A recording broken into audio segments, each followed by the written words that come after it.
الرحمن علم القرآن خلق الإنسان علمه البيان الشمس والقمر بحسبان والنجم والشجر يسجدان والسماء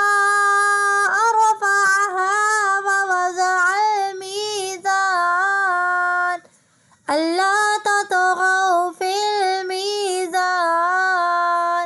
وأقيموا الوزن بالقسط ولا تخسروا الميزان والأرض وضعها للأنام فيها فاكهة والنخل ذات الأكمام والحب ذو العصف والريحان فبأي آلاء ربكما تكذبان خلق الإنسان من صلصال كالفخار وخلق الجان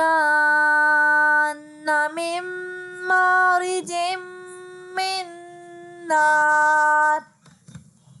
فبأي آلاء ربكما تكذبان رب المشرقين ورب المغربين فبأي آلاء ربكما تكذبان مرج البحرين يلتقيان بينهما برزخ لا يبغيان فبأي آلاء ربكما تكذبان يخرج منهما اللؤلؤ والمرجان فبأي آلاء ربكما تكذبان وله الجوار المنشآت في البحر كالأعلام فبأي آلاء ربكما تكذبان كل من عليها فان ويبقى وجه ربك ذو الجلال والإكرام فبأي آلاء ربكما تكذبان يسأله من في السماوات والأرض كل يوم هو في شأن فبأي آلاء ربكما تكذبان سنفرغ لكم أيها الثقلان فبأي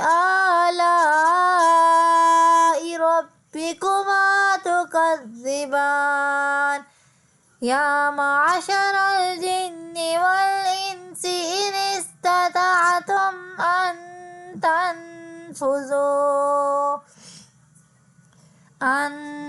تنفذوا من أقطار السماوات والأرض فانفذوا لا تنفذون إلا بسلطان فبأي آلاء ربكما تكذبان يرسل عليكما شواظ من نار ونحاس فلا تنتصران فبأي آلاء ربكما تكذبان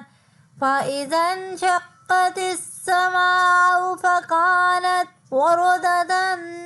كالدهان فبأي آلاء تكذبان فيومئذ لا يسأل عن ذنبه إنس ولا جان فبأي آلاء